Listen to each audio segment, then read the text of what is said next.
Hello dear student, welcome to our YouTube channel. आपके अपने इस यूट्यूब चैनल पर आप सभी का बहुत बहुत स्वागत है। जितने भी विद्यार्थी हमारे साथ जुड़े हुए हैं लेकिन हमारे चैनल को जो सब्सक्राइब अभी तक नहीं किए वो सब्सक्राइब कर लें, बेल आइकन को प्रेस कर लें ताकि आप तक लेटेस्ट नोटिफिकेशन जो है हमारे चैनल के माध्यम से पहुंचते रहे। तो देखो, क्लास 11 मैथमेटिक्स गणित जो हिंदी माध्यम में पढ़ने वाले जितने भी बच्चे हैं वो उस सीरीज़ में हम लोग देख रहे हैं, उनके लिए क्लासेस स्टार्ट हो चुके हैं। तो हम अभी चैप्टर नंबर 1 जो है स्टार्ट कर चुके हैं, जो कि समुच्चय दिया हुआ है आपके चैप्टर नंबर 1 में। ठीक है, और यहाँ आज का यह जो वीडियो लेक्चर है वह 7th पार्ट है। तो अभी तक जिन्होंने प्रीवियसली जो क्लासेस हैं उसको अभी तक नहीं देखे हैं, जितने भी क्लासेस हम लोगों ने अपलोड कर चुके हैं 6 पार्ट अभी तक हम लोग अपलोड कर चुके हैं। और अगर आपने अभी तक नहीं देखा तो वीडियो के डिस्क्रिप्शन में इसका लिंक मिलेगा जहाँ से आप उन सारे लेक्चर्स को देख सकते हैं। इसके साथ ही साथ क्लास 11 मैथमेटिक्स है अलग से हमारे चैनल में प्लेलिस्ट बना हुआ है, तो आप वहाँ जाएंगे और सीजी बोर्ड क्लास 11 के प्लेलिस्ट में जाएंगे तो आपको सीक्वेंस वाइज सारे वीडियो लेक्चर आपको दिखाई देंगे। क्लियर? तो देखो, मेरे सभी प्यारे विद्यार्थियों को मैं कहना चाहूँगा कि जितने भी क्लासेस हो चुके हैं बिल्कुल आप ध्यान से पढ़िए, नोट्स बनाते चलिए। ठीक है, आपको हर एक चीज़ क्लियर होते जाएगा। ठीक है ना? जिन्होंने भी अभी तक हमारे चैनल को बिल्कुल सब्सक्राइब नहीं किया है ना, वो सब्सक्राइब कर ले। पहले तो बेल आइकन को जरूर प्रेस कर लें और वीडियो अच्छा लगे तो लाइक करना अंत में। ठीक है, और अपने सारे दोस्तों से शेयर जरूर करना। आपको ज़्यादा से ज़्यादा स्टूडेंट तक हमारे इस चैनल को पहुंचाना है जिससे हम छत्तीसगढ़ के समस्त बच्चों तक पहुंच पाएँ और हम आपको बेहतरीन से बेहतरीन क्लासेस जो है प्रोवाइड करा पाएँ।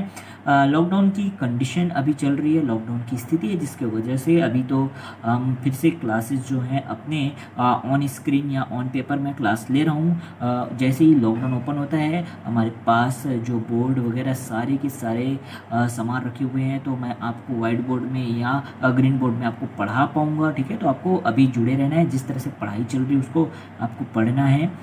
मैं ऑन स्क्रीन या ऑन पेपर भी पढ़ा रहा हूँ, तो मेरी पूरी कोशिश ये है कि मैं आपको हर एक चीज़ क्लियर यहाँ पे समझा सकूँ। ठीक है, तो देखो पार्ट 7 में हम लोग पढ़ेंगे घात समुच्चय, दैट इज पावर सेट्स। तो ये पावर सेट्स क्या होते हैं, पावर सेट क्या होता है इसको हम देखते हैं। तो इसका जो सिंपल सा डेफिनेशन है, इसका जो परिभाषा है वो सबसे पहले आप नोट डाउन कर लीजिएगा हेडिंग डाल के कि समुच्चय ए के उप समुच्चयों के संग्रह को, अगर हमारे पास कोई समुच्चय है, समुच्चय ए के, मान लो कोई समुच्चय क्या है, ए है, उसके उप समुच्चयों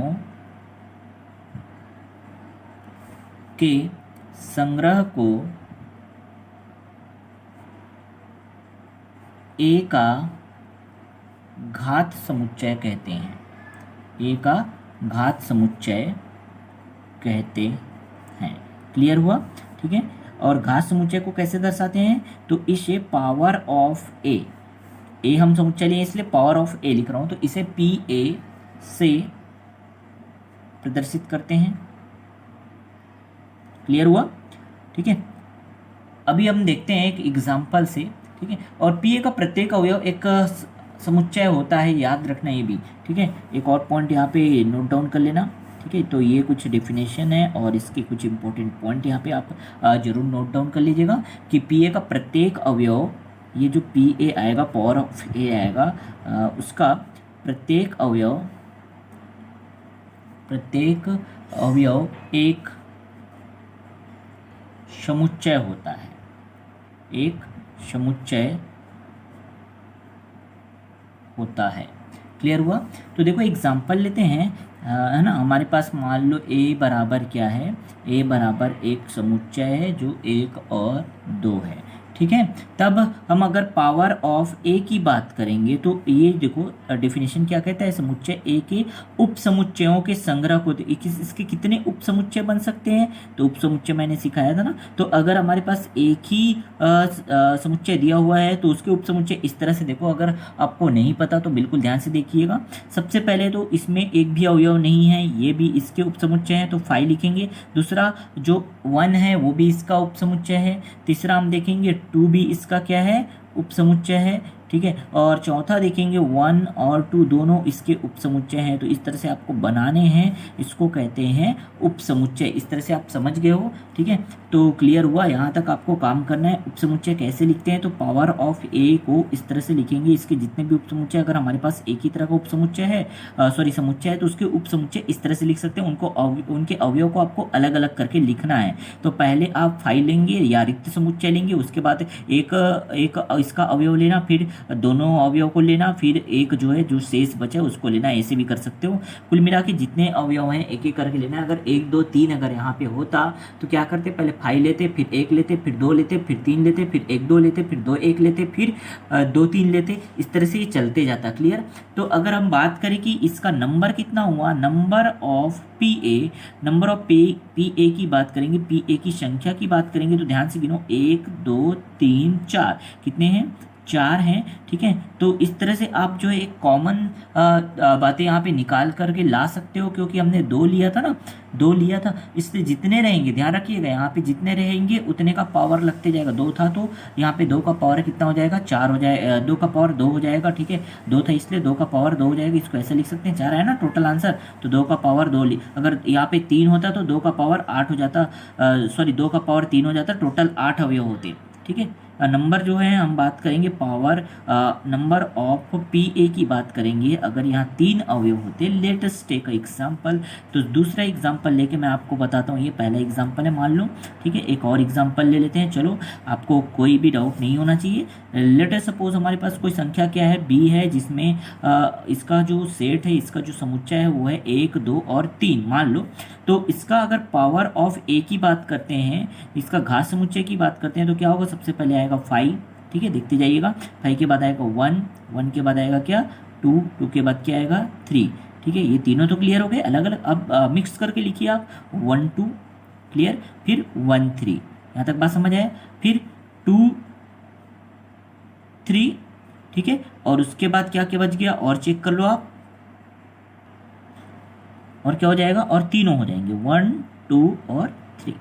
तो आप जब इसको काउंट करेंगे, इसकी संख्या की बात करेंगे, तो नंबर ऑफ पी ए, चलो ऐसा लिख देते हैं, नंबर ऑफ पी ए कितने होंगे, तो आप देखेंगे 1 2 3 4 5, एक अवयव है 5 6 7 8, टोटल कितने होंगे 8। और हम इसको लिख सकते हैं 2 की घात 3। तो सिंपल सा बात समझ आया कि घात समुच्चय में आप देख पा रहे हो कि 2 का घात होता है, जितने अवयव रहेंगे उतना घात लगाना है। 2 अवयव थे इसलिए 2 घात लग गया, यहाँ 2 की घात, क्योंकि यहाँ 3 अवयव थे इसलिए घात कितना लग गया, 3 लग गया। इसे कहते हैं क्या, घात समुच्चय। तो आप सीधी सी बात कह सकते हो कि अगर एन ए हमारा है, मान लो नंबर ऑफ ए, अतः आप नोट कर लीजिएगा यहाँ पे, मान लो हमारे पास कोई समुच्चय ए है जिसकी संख्या क्या है, तो नंबर ऑफ ए, यदि ऐसा लिख लो, अतः यदि एन ए कितना है, मान लो एम है, तब आप क्या कह सकते हो कि जो नंबर है किसका, पावर ऑफ ए की बात करेंगे। सॉरी यहाँ बी था तो बी कर लो, 1 मिनट बाई मिस्टेक है ना, तो ये बी कर लो, कोई दिक्कत नहीं उसमें। देखो फिर से बता रहा हूँ इसको, यदि हमारे पास एन ए बराबर कितना है कि कोई भी हमारे पास समुच्चय है उसकी संख्या कितनी, मान लो एम है, तब number of P A, number of घात समुच्चय का जो संख्या है वो कितना होगा, तो सीधी सी बात हो जाएगा 2 की घात m। जैसे यहाँ हम लोगों ने देखा कि इसके अवयव कितने थे, 2 थे, इसलिए हो गया 2 की घात 2। यहाँ अवयव कितने थे, 3 थे, इसलिए हो गया 2 की घात 3। मान लो अवयव अगर m है तो क्या हो जाएगा, 2 की घात m हो जाएगा। बहुत आसान है। तो इसको कहते हैं घात समुच्चय, पावर सेट। पावर सेट क्या होता है, अब कोई डाउट होगा क्या आपको, नहीं ना, होना भी नहीं चाहिए, ठीक है। चलो आगे देखिए, हम लोग सार्वत्रिक समुच्चय को समझते हैं। सार्वत्रिक समुच्चय आखिर होता क्या है, ठीक है। तो देखो बहुत ज़्यादा बड़ा चीज़ नहीं है वो सार्वत्रिक समुच्चय, छोटा सा कॉन्सेप्ट है। इसको हेडिंग डालिए आप, सार्वत्रिक समुच्चय। आखिर ये सार्वत्रिक समुच्चय क्या है, जिसको हम क्या कहते हैं, यूनिवर्सल सेट। यूनिवर्सल सेट किसे कहते हैं, सार्वत्रिक समुच्चय किसे कहते हैं, इसके संबंध में हम देखते हैं कि जो जितने भी अगर हमारे पास कोई अलग अलग ए बी और सी मान लो अलग अलग समुच्चय हैं और उन सब के अवयव जो हैं क्या हैं उनको एक साथ मिला के लिख देते हैं, तब उसे सार्वत्रिक समुच्चय कहते हैं। क्लियर हुआ? मान लो हमारे पास क्या है, फिर से समझिएगा, एक अलग अलग हमारे पास क्या है, अलग अलग, इसका कोई परिभाषा नहीं बता रहा हूँ। मान लो हमारे पास ए बी और सी है, ए बी और सी है हमारे पास, ठीक है। ए बी और सी अलग अलग हमारे पास समुच्चय हैं, ठीक है। जैसे ए बराबर क्या मान लो 1 2, बी बराबर क्या है 3 4 और सी बराबर क्या है 5 6, ठीक है। तब आप इनको अगर मिला के लिख देते हो 1 2 3 4 5 6 को, तो उसको क्या कहेंगे, सार्वत्रिक समुच्चय कहेंगे। इसे यू से दर्शाते हैं, ध्यान रखिएगा, ये यू सिंबल आपको दिखाई देगा, ठीक है। इसका प्रतीक कैसा है, तो इसका प्रतीक जो है ये है, इसका प्रतीक जरूर आप नोट डाउन कर लीजिएगा। ये इसका प्रतीक है यूनिवर्सल सेट का या सार्वत्रिक समूह का। तो U इज इक्वल टू, आप डायरेक्ट लिख सकते हो 1 2 3 4 5 एंड 6। तो ये सार्वत्रिक समुच्चय होता है। क्लियर? समझ आ गया?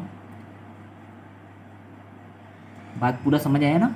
चलो अब प्रश्नावली को सॉल्व करते हैं। जितना भी कॉन्सेप्ट मैंने अभी जो पार्ट नंबर 6 और पार्ट नंबर 7 में आपको सिखाया, और जितने भी पार्ट अभी तक अपलोड हो चुके हैं, उसके अकॉर्डिंग आप एक्सरसाइज 1.3 को आसानी से सॉल्व कर पाएंगे। इसको नोट डाउन कर लीजिए बिल्कुल आप, ठीक है। चलो तो आगे देखते हैं हम लोग, ये जो हमारा प्रश्नावली 1.3 है उसको किस तरह से सॉल्व कर सकते हैं, किस तरह से हल कर सकते हैं, ठीक है।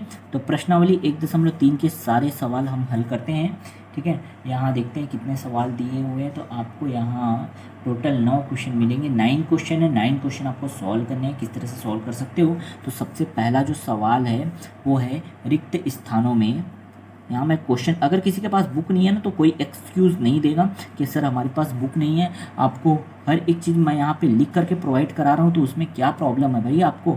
तो रिक्त स्थानों में आपको ये भरना, ये सिंबल क्या है आपको पता है ना, उप समुच्चय का सिंबल है। उप समुच्चय है या नहीं है को भरकर सही कथन बनाइए।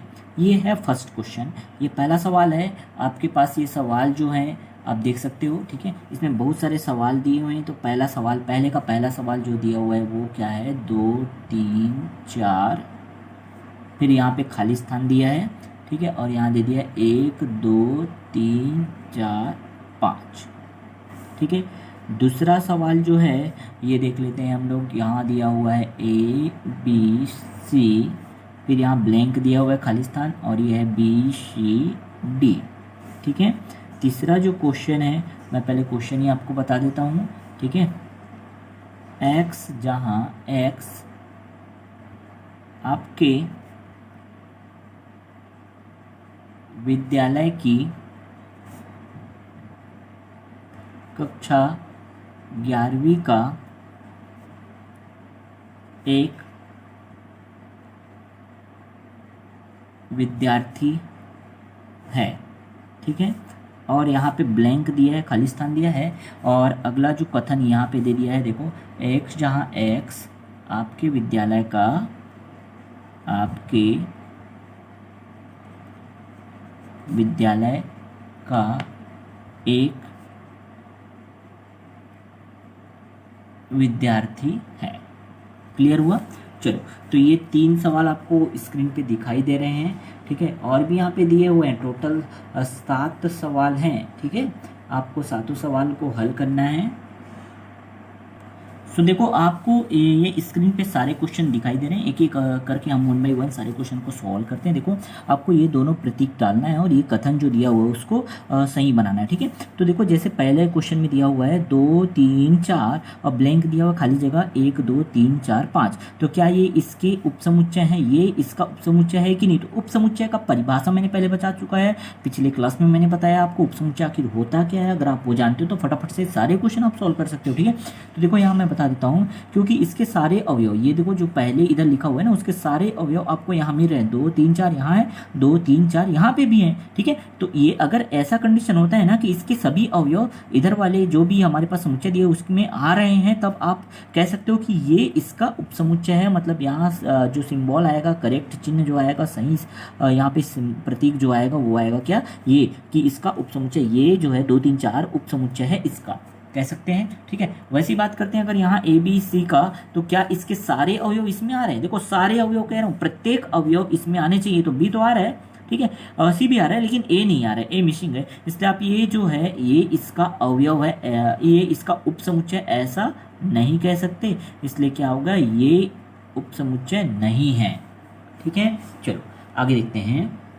यहाँ क्या होगा कि आपके विद्यालय की कक्षा 11वीं का एक विद्यार्थी है, एक्स जो है आपके विद्यालय की कक्षा 11वीं का एक विद्यार्थी है, और यहाँ बोला है एक्स आपके विद्यालय का एक विद्यार्थी है जो आपके कक्षा 11वीं में पढ़ रहा है ना।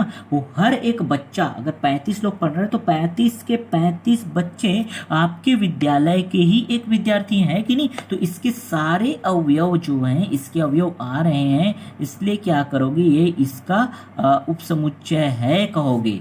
क्लियर हुआ क्या मेरे प्यारे बच्चों, समझ आ रहा है? ठीक है, चलो इसको देखते हैं। एक्स, जहां एक्स जो है क्या है, किसी समतल में स्थित एक वृत्त है। एक जहाँ एक्स क्या है, किसी समतल में स्थित एक वृत्त है, और एक जहाँ एक्स एक समान समतल में वृत्त है जिसकी त्रिज्या 1 इकाई है। तो क्या यहाँ जो है जितने भी किसी समतल में जितने भी वृत्त आप बना सकते हो, ये वृत्त बना दिया मैंने, यहाँ पे भी बना दिया, यहाँ पे भी बना दिया, क्या सारे जो वृत्त हैं एक समान समतल में वृत्त हैं जिसकी त्रिज्या 1 इकाई है? हो सकती है क्या? जितने भी हैं नहीं हो सकता ना, इसलिए क्या होगा, ये जो कथन बोल रहा है वो जो है इसका उपसमुच्चय नहीं है। क्लियर हुआ? ठीक है, 4 क्वेश्चन समझ आए। 5वें क्वेश्चन पे आते हैं, जहाँ बताया एक्स, जहाँ एक्स किसी समतल में स्थित एक त्रिभुज है कह रहे हैं, ठीक है। अब एक्स, जहाँ एक्स किसी समतल में स्थित एक आयत है। अब जरा बताइए, यहाँ त्रिभुज कह रहे हैं, इधर आयत कह रहे हैं, तो क्या ये त्रिभुज इसका आयत का अवयव हो सकता है क्या? नहीं ना, थोड़ा सा समझना है बस, ज़्यादा कुछ इसमें डिटेल नहीं करना है आपको, है ना। तो ये आपको समझ आया, ठीक है। सिंबल उल्टा लगा दिया मैं यहाँ, ये होता है इसका सिंबल को थोड़ा चेंज कर लेना, है ना। ये होता है इसका करेक्ट सिंबल, इस तरह से लगाइएगा, ठीक है, गलत हो जाएगा नहीं तो, ठीक है। मैंने आज जल्दी लिखने के चक्कर में वैसा बना दिया था, ठीक है। यहाँ देखें तो इसका सिंबल जो है, प्रतीक इसका कैसा होगा, ऐसा, ये उपसमुच्चय नहीं है, ठीक है। तो 5वें का आंसर क्या होगा, उपसमुच्चय नहीं है। 6वें को पढ़ो, चलो ध्यान से, आपको दिखाई देगा कि एक्स, जहाँ एक्स किसी समतल में स्थित एक समबाहु त्रिभुज है कह रहे, समबाहु त्रिभुज है, और यहाँ क्या है, एक्स जहाँ एक्स किसी समतल में स्थित एक त्रिभुज है। तो क्या जितने भी यहाँ पे समबाहु त्रिभुज दिए हुए हैं वो इसके अंतर्गत आ सकते हैं, त्रिभुज के अंतर्गत बिल्कुल आ सकते हैं, है ना। तो ये जो है, ये जितने भी, एक समबाहु त्रिभुज बनाना है ना, और यहाँ पे एक त्रिभुज बोला, तो भाई समबाहु त्रिभुज तो एक त्रिभुज होता ही है ना, इसलिए क्या कहोगे, यहाँ पे इसका ये उपसमुच्चय है। क्लियर हुआ? 7वें क्वेश्चन की बात करें, जो लास्ट जो हमारा क्वेश्चन दिया हुआ है, ठीक है, वहाँ देखें तो एक्स, जहाँ एक्स क्या है, एक समप्राकृत संख्या है, समप्राकृत संख्या कह रहा है, जबकि इसमें क्या बोल रहा है, एक्स जहाँ एक्स एक पूर्णांक है। तो समप्राकृत संख्या जो है पूर्णांक होता है कि नहीं, जरा बताओ। समप्राकृत संख्या अगर मैं लिखूं 2 4 6 8 ऐसे चलते जाएगा, और ये सारे के सारे पूर्णांक है कि नहीं, है ना। तो इसके सारे अवयव इसके अंतर्गत आ रहे हैं, इसलिए क्या होगा, यह भी इसका उपसमुच्चय होगा। तो इस तरह से आपको ये 7 प्रश्न दिखाई दिए क्या? सातों के सातों प्रश्न को किस तरह से बनाना है, मैंने बहुत आसान शब्दों में आपको समझाने का कोशिश किया। बस यहाँ पे थोड़ा प्रतीक चिन्ह जो है गड़बड़ हो गया था, उसको आप सुधार लेना जरूर, ठीक है, हड़बड़ी में ऐसा हो गया था। क्लियर हुआ? तो हर एक क्वेश्चन समझ आए। यहाँ पे 7 सवाल थे। चलो आते हैं सेकंड क्वेश्चन पे। इस प्रश्नावली का दूसरा सवाल आपको क्या दिया हुआ है, मैं थोड़ा फास्ट कहता हूँ क्योंकि आपके पास एक ऑप्शन है कि आप वीडियो पॉज करके या वीडियो थोड़ा बैक करके आप फिर से उन चीज़ों को समझ सकते हो। क्लियर है ना? तो मेरे प्यारे बच्चों, आप ये मत सोचना कि सर बहुत जल्दी जल्दी पढ़ाते रहते हैं, ठीक है, क्योंकि आपको जो मैं हर एक क्वेश्चन बताने का कोशिश करता हूँ वो वीडियो बनाने में काफ़ी टाइम लग जाते हैं ना, तो आपको उसको फिर उसको अपलोड भी करना होता है, हमको साइज़ भी बहुत ज़्यादा बड़ा हो जाता है, इसलिए थोड़ा फास्ट करता हूँ कि मैं कम समय में आपको ज़्यादा से ज़्यादा चीज़ें जो है सिखा सकूँ, ठीक है। चलो अब यहाँ पे देखते हैं, जैसा सेकंड क्वेश्चन हमको दिया हुआ है, जांचिए कि निम्नलिखित कथन सत्य है या असत्य। तो यहाँ सत्य या असत्य बताना है आपको, शॉर्ट में लिख दिया मैंने क्वेश्चन जो है, 7 सत्य असत्य बताना है। ठीक है, चलो यहाँ पे भी हमारे पास 6 सवाल दिए हुए हैं। तो पहला दिया हुआ है क्या, ए बी उपसमुच्चय नहीं है बी सी ए का, सत्य या असत्य बस बताना है। सेकेंड क्वेश्चन में आप क्वेश्चन देखते जाओ, ए ई उपसमुच्चय है एक्स, जहाँ एक्स अंग्रेजी वर्णमाला का स्वर है, अंग्रेजी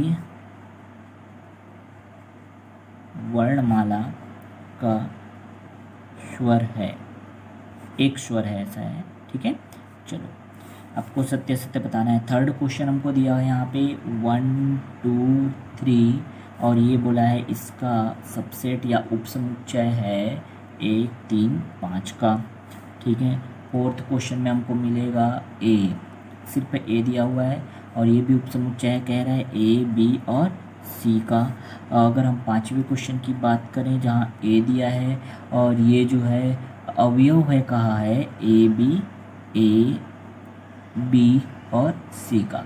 ठीक है, छठवें प्रश्न की बात करें हम तो x, जहाँ x संख्या 6 से कम एक सम प्राकृत संख्या है। ठीक है, ये अवयव है, कह रहा है किसका, x, जहाँ x एक प्राकृत संख्या है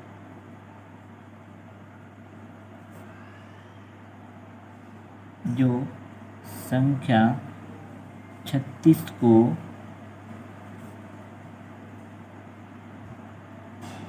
विभाजित करती है।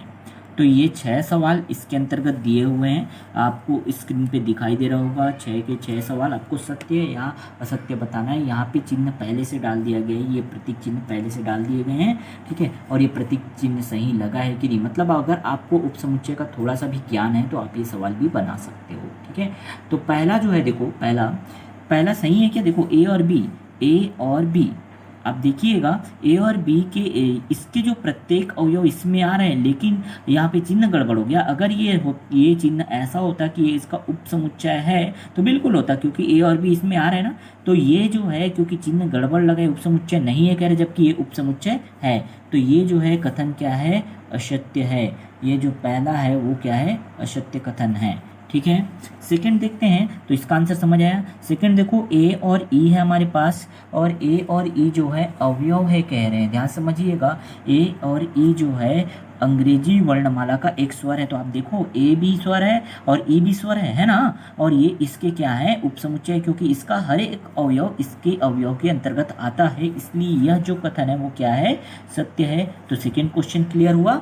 थर्ड पे आते हैं हम लोग, 1 2 3 दिया हुआ है और यहाँ दिया है 1 3 और 5। तो 1 2 3 और 1 3 5 दिया है, तो इसके सभी अवयव इसके अंतर्गत आ रहे हैं क्या, नहीं आ रहे हैं ना। तो हम ये कह सकते हैं क्या कि ये इसका उपसमुच्चय, नहीं कह सकते ना, क्योंकि 2 है नहीं यहाँ। तो ये क्या कह सकते हो, ये जो कथन है वो क्या है, असत्य है। तो थर्ड का आंसर क्या होगा, असत्य होगा, फॉल्स होगा। क्लियर। फोर्थ की बात करें, फोर्थ जो है हमारे को क्या दिया हुआ है, ये ए दिया हुआ है और इसका सभी अवयव इसके अंतर्गत आ रहे हैं कि नहीं, जरा ध्यान से देखिएगा बच्चों कि ये जो है इसके अंतर्गत आ रहा है, इसलिए ये क्या है, इसकी उपसमुच्चय है। ठीक है, आप कह सकते हो ये जो है इसका उपसमुच्चय है, ये इसका उपसमुच्चय है, इसलिए क्या होगा, ये कथन सत्य होगा। तो थर्ड क्वेश्चन फॉल्स था, फोर्थ क्वेश्चन क्या आ गया, सत्य आ गया। पांचवें प्रश्न की बात करें हम लोग, क्या ये जो है इसका अवयव है, ध्यान से समझिएगा, ए अवयव, ठीक है क्या, ये कह रहे हैं। तो ये देखो समझिए बात को कि ये जो एलिमेंट हैं ए बी सी, ये तीनों क्या है, अलग अलग हैं, ए है, बी है और सी है। ठीक है, तो ए इसका उपसमुच्चय तो है, लेकिन ए इसका अवयव नहीं है। क्लियर हुआ। ठीक है, तो ये जो है, ये कथन क्या है, ये जो है असत्य है, फॉल्स है। ठीक है, समझ आ रहा है ना। ये आप कह सकते हो कि इसका उपसमुच्चय है, लेकिन अगर एलिमेंट की बात करें तो बिल्कुल नहीं, ना ना ना, आपको एलिमेंट नहीं कहना है। ठीक है ना, ये इसका उपसमुच्चय है, बिल्कुल ये कह सकते हो। ठीक है, ऊपर में दिया भी है और उसको हमने सत्य कहा है, इसका एलिमेंट नहीं है। ठीक है, अगर हम बात करते हैं 6 क्वेश्चन की, तो देखो 6 क्वेश्चन में क्या दिया है कि एक संख्या है, संख्या जो 6 से कम एक सम प्राकृत संख्या है, तो 6 से कम एक सम प्राकृत संख्या लो। 6 से कम सम प्राकृत संख्या कौन कौन सा हो सकता है, तो 2 और 4 हो सकते हैं। ठीक है, क्लियर हुआ। और यहाँ क्या कह रहे हैं, देखो x जहाँ x एक प्राकृत संख्या जो संख्या 36 को विभाजित करता है, तो 36 को विभाजित करने वाली संख्या कौन कौन से हो सकते हैं, 1 हो सकता है, 2 हो सकता है, 3 हो सकता है। प्राकृत संख्या का है ना, इसलिए सबको लेना है आपको। 3 भी भाग करता है, 4 भी भाग करता है, 6 भी भाग करता है, 9 भी भाग करता है, 12 भी भाग कर सकता है 36 को, 18 भी भाग कर सकता है और 36 भी भाग कर सकता है। इतने सारे अवयव हैं, तो क्या ये अवयव इसके अंतर्गत आ रहे हैं, 2 और 4 आ रहे हैं कि नहीं, आ रहे हैं ना, आ रहे हैं ना। तो यहाँ पे देखो ये सारे के सारे अवयव इसके अंतर्गत आ रहे हैं, इसलिए ये इसका उपसमुच्चय है। तो यहाँ पे चिन्ह क्या लगा है, उपसमुच्चय है का लगा है ना। तो ये कथन भी क्या है बच्चों, ये सत्य है। पूरा बात समझ आया। तो किस तरह से आपको ये क्वेश्चन सॉल्व करने हैं, क्लियर हुआ। तो आंसर जो है सेकंड क्वेश्चन का आंसर, सेकंड क्वेश्चन का सॉल्यूशन जो है किस तरह से करना है, अब आपको समझ आ गया ना। चलो थर्ड क्वेश्चन पे आते हैं हम लोग। थर्ड क्वेश्चन क्या दिया हुआ है वो देखते हैं। ठीक है, उसके बाद हम हर एक क्वेश्चन जो है उसके भी सॉल्व करेंगे। थर्ड के जो अंदर है यहाँ पे ऑलमोस्ट 11 क्वेश्चन दिए हुए हैं। ठीक है, 11th क्वेश्चन है आपके पास तीसरे में। तो तीसरा क्वेश्चन क्या है, उसका नेचर क्या है, क्या फाइंड करने का है, वो मैं बताता हूँ। देखो मान लीजिए कहा है, क्वेश्चन में ही बोला है, मान लीजिए कि a बराबर क्या है, 1 2 3 4 5 ये दिया हुआ है, a बराबर इतना दिया हुआ है। और तो निम्नलिखित में से कौन सा कथन सही नहीं है, तब निम्न में से कौन सा कथन सही नहीं है कह रहा है। ठीक है, चलो और क्यों भी कहा है, रीज़न भी बताना है क्यों सही नहीं है। ये बस नहीं बताना है आपको, ये भी बताना है कि वो सही क्यों नहीं है। ठीक है, तो इसमें क्वेश्चन देखते हैं। देखो पहला सवाल जो दिया हुआ है, जैसे यहाँ पे 3 और 4 ये क्या उपसमुच्चय है ए का। ठीक है, और है तो क्यों और नहीं है तो क्यों। ठीक है, चलो देखते हैं। तो क्या 3 और 4 जो है ए का उपसमुच्चय है, तो ए में हमारे पास इतना सारा चीज़ दिया है। देखो ए के बराबर ये सब चीज़ दिया है, तो 3 और 4 जो है इसके उपसमुच्चय है कि नहीं, आप देखोगे तो इसके सारे अवयव इसके अंतर्गत आने चाहिए। ठीक है, वो भी अलग अलग तरह से। ये देखो दोनों एक ही अवयव कहलाएंगे, ये है ना। तो आप क्या कहोगे, यहाँ पे इसके सारे अवयव इसके अंतर्गत आ रहे हैं क्या, तो आप ध्यान से देखोगे तो ये नहीं आ रहे हैं।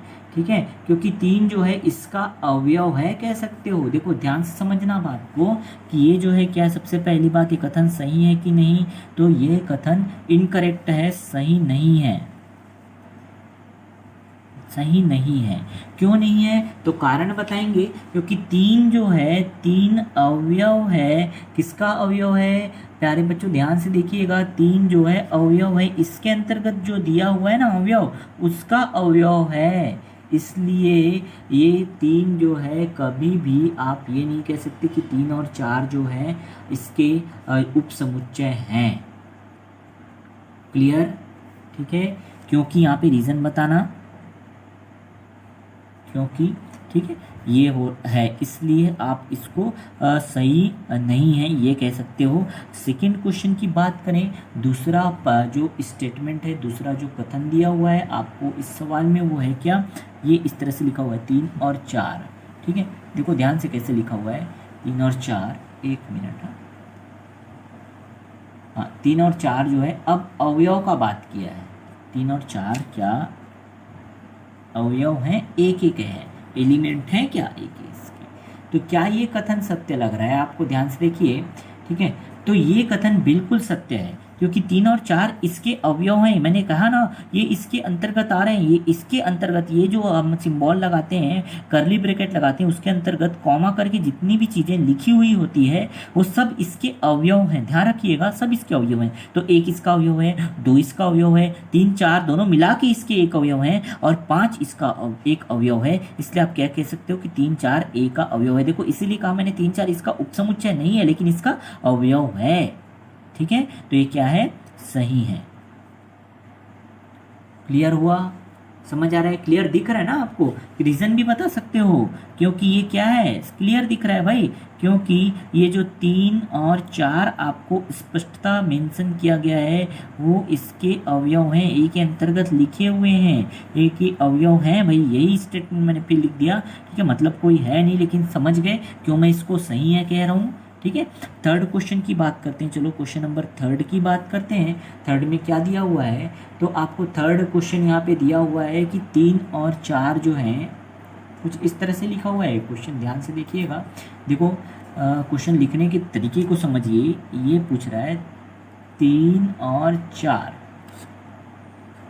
अब क्या आप ये कह सकते हो कि ये इसके अवयव हैं, एक ये उपसमुच्चय हैं, ठीक है, तो ये आपको बताना है। अब क्या ये कथन सही है कि नहीं, अब आप देख के बताइए। तो थर्ड क्वेश्चन जो है बिल्कुल करेक्ट है, क्योंकि यहाँ पे एक अवयव, ये भी एक अवयव कहलाएगा और इसके अंतर्गत भी एक अवयव आ रहा है, इसलिए यह कथन क्या है, सही है। तब आप कह सकते हो कि ये इसका कथन है, क्योंकि यहाँ जो 3 4 दिया हुआ है ना, क्योंकि रीज़न भी आपको बताना है ना, तो आप ऐसे लिख सकते हो, क्योंकि यहाँ जो 3 और 4 जो हैं अवयव के रूप में दिए हुए हैं और ये जो है इसके एक अवयव हैं, बिल्कुल कह सकते हो इसका एक अवयव है, 3 4 जो है अवयव है किसका, इस तरह से अगर आपने लिखा इसको 3 और 4 को, तब ठीक है, इसलिए क्या हो जाएगा, ये इसका कथन जो है वो सत्य माना जाएगा, ठीक है ना, समझ आया? तो 3 क्वेश्चन में कोई डाउट है क्या? 3 तक का हर एक सवाल में थोड़ा थोड़ा चेंज करके पूछते जा रहा है ना, उसको उन चीज़ों को बारीकी से आपको समझना है। फोर्थ क्वेश्चन में क्या कहा है, देखो फोर्थ में 1 इज एलिमेंट ऑफ ए कह रहा है, देखो 1 इज एलिमेंट ऑफ ए, क्या एक जो है इसका एलिमेंट है, तो ए का एलिमेंट है क्या, एक है क्या इसके अंतर्गत, देखो एक एलिमेंट एक अवयव ये है, दूसरा तीसरा अवयव ये, चौथा ये, तो एक इसका एक अवयव है ना, बिल्कुल ये सही है, इसमें क्या समझाने वाली बात है, इसमें कोई रीज़न हो भी नहीं सकता, आप डायरेक्ट कह सकते हो कि हाँ एक इसका अवयव है, ठीक है। अगर हम 5वें सवाल की बात करें, 5वें सवाल में हमको क्या दिया है, ठीक है, तो 5वां सवाल देख लेते हैं, चलो भाई ये 5वां जो है 5th क्वेश्चन आपको इस तरह से दिया हुआ है, एक क्या उपसमुच्चय है ए का, यह तो है आपने कह दिया, लेकिन क्या ये उपसमुच्चय है, 5वां सवाल में दिया है कि एक उपसमुच्चय है क्या एक ए का, ठीक है, तो ये आप बता सकते हो क्या, ध्यान से देखिएगा, 1 जो है ए का उपसमुच्चय है, तो ए क्योंकि इसका एलिमेंट है, ध्यान रखिएगा, ठीक है, तो कोई भी अगर एलिमेंट हो, कोई भी अवयव जो है ना, वो कभी भी उसी का खुद का उपसमुच्चय नहीं हो सकता, याद रखिएगा, इसकी उपसमुच्चय एक इसका उपसमुच्चय नहीं है, एक इसका उपसमुच्चय नहीं, इसका उपसमुच्चय अगर हम लिखने जाएंगे तो 1 लिखेंगे, 2 लिखेंगे ना, 5 लिखेंगे, 3 4 लिखेंगे, फिर मिला मिला के लिखेंगे, सारे उपसमुच्चय हैं, तो एक इसका उपसमुच्चय नहीं है, क्योंकि एक इसका क्या है, एलिमेंट है, इसका अवयव है, तो ये क्या है, सही नहीं है, ये कथन जो है सही नहीं है। 5वां सवाल ध्यान दीजिएगा आप, ये इनकरेक्ट है, ठीक है, क्यों, ये भी बता देता हूँ मैं, क्योंकि ए क्या है, 1 जो है अवयव है किसका, ए का, ठीक है, और कोई एक अवयव जो है ना, वो उसके कह सकते हैं उपसमुच्चय नहीं हो सकते, ठीक है, हर एक अवयव जो है उसका उपसमुच्चय नहीं हो सकता, लेकिन हाँ सबको अगर मिला के लिखें तो उपसमुच्चय होता है, लेकिन अगर अकेले पूछ दें तो ये उपसमुच्चय नहीं कहलाता, क्योंकि ये इसका अवयव है, बस इतना ही रीज़न आपको लिखना है ना। तो इस तरह से आपको क्वेश्चन बनाते जाने हैं, आगे और भी सवाल दिए हुए हैं, चलो वो भी सवाल मैं आप लोगों को करके दिखाता हूँ, है ना। 6th क्वेश्चन है, 5 क्वेश्चन समझ आ गया, 6वां देखते हैं, क्वेश्चन नंबर 6 जो आपको दिया हुआ है यहाँ, तो क्वेश्चन नंबर 6 में आपको दिया हुआ है क्या, 1 to 5 दिया हुआ है, 1 to 5, ये जो है क्या कह रहे हैं कि इसका उपसमुच्चय है ए का, तो आप ध्यान से देखिए इसको, 1 to 5 क्या ए का उपसमुच्चय है, तो 6वें सवाल में 1 to 5 जो है ये सही हो सकता है, क्यों, देखो क्योंकि 1 2 और 5 ये अवयव हैं इसके अंतर्गत, अकेले अगर एक एक करके पूछता है ना तो नहीं बोलोगे, लेकिन अगर इस तरह से दे दिया जाए तो ये बिल्कुल कहोगे कि 1 to 5 जो है ये क्या है, सही है, इसका उपसमुच्चय है, ठीक है। 6 क्वेश्चन की बात कर ली, अब 7th क्वेश्चन में आते हैं। 7th क्वेश्चन में क्या दिया है कि हमको ये दिया हुआ, देखो 1 to 5, ये कह रहा है क्या इसका एलिमेंट है ना, तो ये एलिमेंट नहीं है, तब ये कह सकते हो कि इसका एलिमेंट नहीं है, ये इनकरेक्ट है, ये 1 to 5 इसके एलिमेंट नहीं है। अगर अलग अलग दिया होता ना कि 1 फिर 2 फिर 5 तब आप कह सकते थे, लेकिन एक साथ दे दिया 1 to 5 इसका एलिमेंट है क्या? देखो 1 to 5 आपको कहीं दिखाई दे रहे हैं क्या? यहाँ एक साथ नहीं दिखाई दे रहे ना, अलग अलग दिखाई दे रहे हैं, इसलिए आप जब भी ऐसा क्वेश्चन आए तब ये कह सकते हो कि ये सही नहीं है, असत्य है या सही नहीं है। ठीक है, चलो क्वेश्चन नंबर 8 की बात करते हैं। हमको क्या दिया हुआ है, तो 1 2 3, चलो फिर से यहाँ पे एक सवाल 1 2 3 इसको पूछा है क्या ये इसके अवयव हैं एक के, तो आप ध्यान से देखोगे क्या ये हर एक चीज इस ए के अंतर्गत आ रहा है क्या? 1 आ रहा है, 2 आ रहा है, लेकिन 3 नहीं आ रहा है, 3 4 एक साथ है, एक अवयव है, इसलिए आप क्या कहोगे, ये भी सही नहीं है। क्लियर हुआ क्या? यहाँ तक का सवाल समझ आया? 7th क्वेश्चन तक आपने बना लिया। ठीक है, 8th क्वेश्चन की बात करते हैं। 8th क्वेश्चन में क्या दिया हुआ है, 8th हो गया ना, चलो सॉरी 9th क्वेश्चन की बात करते हैं। 9th क्वेश्चन में क्या दिया है कि 5 को दे दिया है, 5 जो है क्या एलिमेंट है ए का? ठीक है, तो इसको बताओ एलिमेंट है कि नहीं? 5 जो है 9th क्वेश्चन में दिया हुआ है, 5 जो है एलिमेंट है कि नहीं, तो आप बताओ 5 इसका एलिमेंट है क्या? कहीं पे दिख रहा है 5? नहीं दिख रहा है ना, तो इसका एलिमेंट नहीं है। हाँ, ये कह सकते हो कि 5 इज सबसेट ऑफ ए का सबसेट है ना, लेकिन इसको अगर 5 को अगर एलिमेंट कहें तो नहीं होगा, कोई भी एलिमेंट, कोई भी अवयव यहाँ पे 5 नहीं दिखाई दे रहा है, रिक्त नहीं दिखाई दे रहा है, इसलिए क्या है, सही नहीं है, ये भी सही नहीं है। ठीक है, तो हमको ये दोनों क्वेश्चन जो है 7th 8 और 9 ये तीनों जो है आपको सही नहीं, इनकरेक्ट मिले 7 8 और 9। ठीक है, 10th क्वेश्चन की बात करते हैं। 10वां जो सवाल इसी के अंतर्गत दिया हुआ है कि 5 जो है क्या उपसमुच्चय है, ऐसा कह सकते हैं क्या? तो बिल्कुल कह सकते हैं, क्योंकि 5 जो है ना, याद रखिएगा ये रिक्त समुच्चय है और ये सभी समुच्चय का उपसमुच्चय होता ही है। रिक्त समुच्चय नोट करके लिख लो, दिमाग में डाल लो कि हर एक रिक्त समुच्चय जो है सभी समुच्चय का उपसमुच्चय होता है, इसलिए यह सही है। ठीक है, तो समझ आ गया पूरा बात है ना। एक लास्ट क्वेश्चन 11th क्वेश्चन यहाँ पे जो दिया हुआ है उसको समझ लेते हैं। ठीक है, तो ये स्टेटमेंट दिया हुआ है कि अगर हम इस तरह से लिखें 5 को और अगर मैं आपसे पूछ दूं तब क्या ये सही है, तो बिल्कुल आप ये कहोगे कि ये सही नहीं है, क्योंकि इसके सारे एक अवयव की बात करें, ये सेपरेट होना चाहिए, तो बिल्कुल सेपरेट नहीं है। अकेले एक के साथ है क्या? एक के साथ अकेले ऐसा नहीं है ना, इसलिए आप इसको सही नहीं बोलोगे, इन दोनों में डिफरेंस है। ये क्या कह रहा है कि 5 को अकेले अवयव के रूप में लिखा है, जबकि यहाँ पे 5 को सेट के रूप में लिखा है, तो अगर सेट के रूप में लिखेगा ना तो ये सही नहीं है कहोगे आप। क्लियर हुआ? तो क्या क्या आपने सीखा आज की क्लास में, बेहतरीन क्लास हम आपको प्रोवाइड कराते रहेंगे इसी तरह से। ठीक है, तो जितनी भी चीज़ें हैं, अगर किसी भी तरह का डाउट आता है समुच्चय में, तो मैं आपको एक स्टार्टिंग से आज के क्लास का एक प्रीव्यू दिखा देता हूँ।